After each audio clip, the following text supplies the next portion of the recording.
kata manusia, yaqulu hadza, mereka berkata hadza sahabun markum, ini adalah awan yang tumpang tindih saking tebalnya Pak, meteor meninggalkan kesan awan yang sangat tebal tumpang tindih.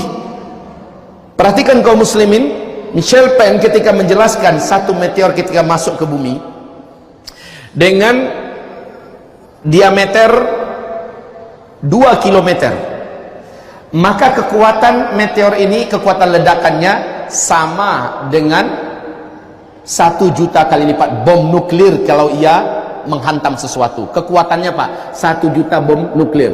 Kalau diameternya cuma 100 meter saja, maka kekuatan ledakannya hanya 100 kali lipat bom nuklir yang pernah meledak di Nagasaki, Hiroshima. Kalau satu meteor itu hanya garis diameternya 100 meter. Kalau garis diameternya adalah 2 kilometer, kekuatannya sama dengan 1 juta kali lipat bom nuklir. Sementara New WISE ini adalah produk terbaru dari NASA yang diluncurkan dan mempunyai ketelitian yang lebih tajam. Sekarang ini sedang menangkap belasan ribu meteor besarnya ratusan meter sedang meluncur ke arah bumi, belasan ribu sekarang ini kaum muslimin. Ada di antaranya yang besar lebih daripada itu, ada yang tidak terbaca tetapi dia sangat kuat. Ini sekarang sedang menuju ke arah bumi. Ini mengenai kita enggak? Allahu a'lam. Sekali lagi, melihat syarat-syaratnya sudah lengkap dibuat oleh penduduk bumi. Melihat tanda-tandanya dan sebab-sebabnya sudah hampir lengkap dibuat. Tinggal nunggu akibat saja lagi. Fartaqib, maka tunggulah sambil terus awasi. Tapi Allah Maha Adil. Bapak akan terkejut nanti betapa adilnya Allah Subhanahu wa taala. Mendengarkan uraian Nabi nanti di halaman 604. Subhanallah, kita bangga dan bahagia dapatkan kabar dari Rasulullah sallallahu alaihi wasallam betapa Nabi mengatakan sebelum jatuh menghantam bumi, kalian akan melihat semacam tiang dari api di atas langit yang berputar-putar mengelilingi bumi. Satu bumi bisa melihat selama 3 hari berturut-turut. Di hadis yang lain Nabi mengatakan selama 7 hari berturut-turut. Nah, Nabi mengatakan kalau kalian sudah melihat itu, persiapkanlah makanan untuk keluarga kalian yang dapat bertahan selama 1 tahun. Jadi ada kesempatan untuk mempersiapkan makanan. Apa makanan terbaik yang disiapkan ketika itu bisa bertahan selama 1 tahun? Nanti pembahasannya kita lihat di kitab nanti ya. Jadi hadisnya subhanallah dibigiring kita oleh Rasulullah bagaimana cara menyikapi perkara ini. Taib kaum muslimin akan memuliakan. Sekarang lanjut. Yaghshan nas, dukhan ini yaghshan nas, menyebabkan manusia terselimuti. Kalimat ghasha, yaghsha, terbungkus dalam kegelapan yang sempurna Pak. Kalimatnya sempurna ya. Yaghshan nasa, seluruh manusia yang ada akan terbungkusi oleh dukhan ini. Yaghshan nas. Lalu ternyata ini bukan dukhan biasa, membawa pesan azabun alim. Ini adalah azab yang teramat sangat pedih akibat dari sebuah sebab. Akibat dari sebab-sebab. Hadza azabun alim. Ustaz, kita kan banyak juga orang-orang soleh, kita kan banyak juga orang-orang yang taat. Kena kita Ustaz? Naam, kita semua akan kena. Tetapi ada kabar baik insyaallah taala. Kabar baiknya, orang yang sebelum kejadian ini dia beriman, dia kuat berzikir, banyak berdoa, amal solehnya sesuai sunnah, dan banyak Allah jadikan mereka kalaupun meninggal syahid. Orang syahid meninggalnya tahu sakitnya gimana? Seperti kena cubit kata Nabi. Seperti kena cubit, enggak terasa sakitnya. Kena cubit sikit, coba aja cubit, segitulah sakitnya. Sementara kedua matanya dibuat oleh Allah telanjang melihat pemandangan surga yang di sana tempatnya.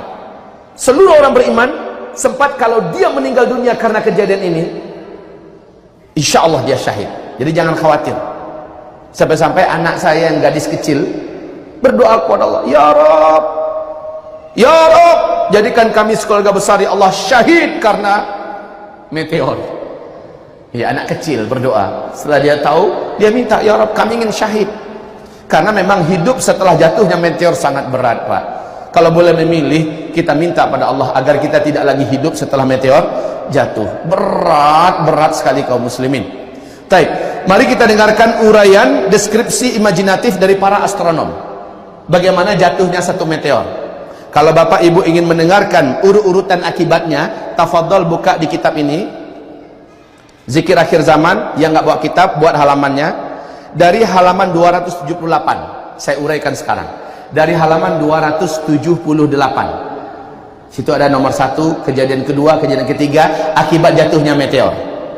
Uraian ini ilmiah, karena ini dipaparkan oleh para pakar, para astronom, seperti sekelas Michel Payne. Apa kata beliau? Berikut ini.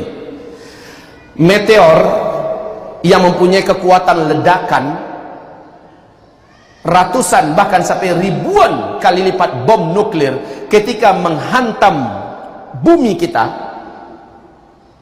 jika ia jatuh ke laut maka menimbulkan kekuatan gelombang tsunami sampai 230 meter ketinggiannya Pak, tsunami. Maka akan banyak kota-kota di muka bumi ini yang tenggelam. Denmark, Florida, Chicago, New York, Kuala Lumpur, Jakarta, New Zealand tenggelam karena banyak kota-kota besar di muka bumi dibuat di tepi pantai, betul tidak? Tenggelam. Bangladesh akan hilang 70% dari pulau-pulaunya. Belanda akan hilang dari peta bumi dunia. Indonesia akan kehilang 20% pulau-pulaunya. La haula wala quwata illa billah. Terus dijelaskan oleh beliau, ketika dia menghantam kutub utara atau kutub selatan, maka kutub ini meleleh. Bakalan banyak daratan-daratan muka bumi yang tenggelam.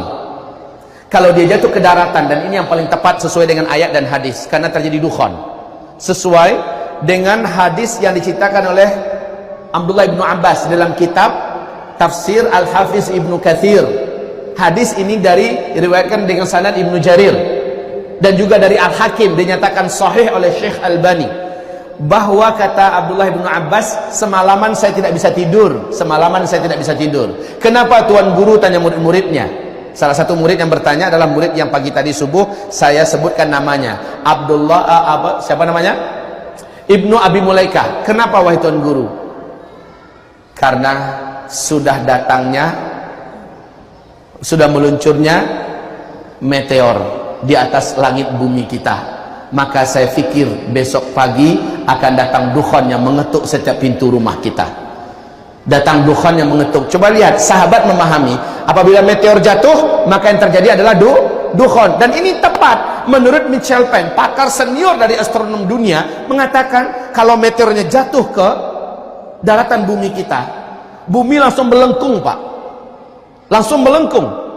Apalagi kalau sempat besar, lengkungannya bukan tanggung-tanggung, sampai puluhan kilometer Pak, melengkung. Kemudian kedalamannya bisa sampai ratusan bahkan 1 kilo lebih. Apa yang terjadi? Tanah-tanah dan kerak-kerak bumi yang ada, ya, dasar-dasar bumi yang ada, menjadi partikel-partikel yang membumbung ke udara dalam keadaan panas. Titik ledakan itu sampai 100-200 km akan terbakar dan menguap menjadi karbon. Lihat kemarin ledakan yang sudah kita tontonkan kemarin, menguap menjadi karbon. Kalau sempat kita meninggal karena itu Pak, itu meninggal yang hampir nggak kerasa itu. Mudah-mudahan jatuhnya di Jakarta gitu. Nauzubillah ya. Taib kaum muslimin yang kami muliakan, setelah itu udaranya langsung menjadi panas akibat ini. Panas udara ini langsung berbagi rata ke muka bumi.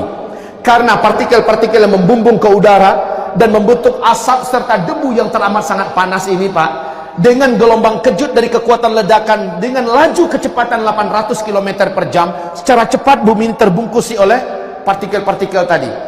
Bergabunglah partikel-partikel yang panas dan sudah menjadi debu ini Pak, dengan asap dari meteor yang tadi menembus atmosfer bumi kita, menyatu. Ini menjadi tambah panas. Makanya kata Rasulullah, seluruh orang kafir di muka bumi ini terbakar kulit mereka, melepuh kulit mereka, pecah beberapa pembuluh darah mereka, dan mengeluarkan asap dari lubang hidung mereka, dari mulut mereka, dari dubur mereka, bahkan dari lubang telinga mereka mengeluarkan asap. Lihat urutannya di dalam hadis yang saya sebutkan dalam halaman kitab Zikir Akhir Zaman. Demikian juga urutan yang terjadi, urutan yang terjadi akibat jatuhnya meteor Bapak Ibu yang kami muliakan. Setelah itu, apa yang terjadi selanjutnya? Bumi ini gelap gulita. Bumi ini gelap gulita. cahaya matahari terhambat oleh tebalnya partikel-partikel debu dan asap yang tadi menyatu. Subhanallah, kaum muslimin hamba-hamba Allah yang kami muliakan, berat untuk hidup. Orang kelaparan, sementara apa-apa tidak bisa dilihat, berharap bisa menemukan kulkas siapa tahu ada makanan di dalam. Ternyata listrik sudah lama terputus. Kenapa terputus? Mendekat saja meteor yang jumlahnya begitu besar, dan meteornya adalah tipe sidereid. Sidereid ya tulisannya, sidereid, tipe meteor besi Pak, yang di dalamnya mengandung kekuatan yang dapat menghentikan semua teknologi yang ada di bumi. Kalaupun ada ikan dalam kulkas, ikannya sudah busuk. Ada daging, dagingnya sudah mencair. Ada apa yang disimpan sudah busuk. Maka makanan yang paling awet ketika itu memang kurma Pak. Kalau Bapak mau tahu apa rahasia kenapa Nabi menyuruh kita mempersiapkan kurma, termasuk batang kurma yang paling bandel, yang mampu bertahan lama, bagaimanapun iklim di luar dia mampu bertahan, itu kurma. Pantasan Nabi mengatakan kalau besok dah dekat kiamat, tanam hari ini kurma.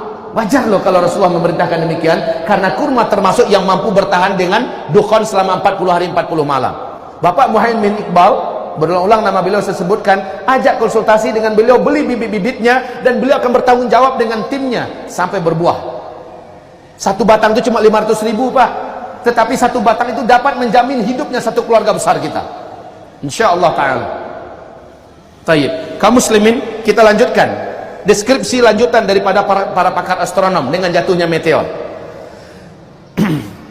Akibat ledakan tadi terjadilah gempa yang teramat dahsyat di bumi. Di mana-mana gedung-gedung banyak yang runtuh, jembatan-jembatan banyak yang putus, terjadi kemacetan total di mana-mana. Macet putus di mana-mana Pak. Subhanallah, la haula wala quwata illa billah. Belum lagi dampak teknologi terhenti. Subhanallah, makin lengkap sudah, makin lengkap. Kaum muslimin yang kami muliakan, kondisi ini menyebabkan manusia tidak bisa kemana-mana, dirundung kelaparan gelap gulita. Apa yang harus kita buat? Mesti buat apa? Gelap, oksigen yang segar untuk dihirup hampir-hampir tidak didapat. Orang yang punya bunker di dalam tanah, mungkin dia yang punya solusi. Tapi kita nggak tahu lagi, bunker dalam tanah itu menggunakan teknologi nggak? Jangan-jangan yang masuk bunker mampus di dalamnya selama-lamanya, karena udah nggak bisa keluar.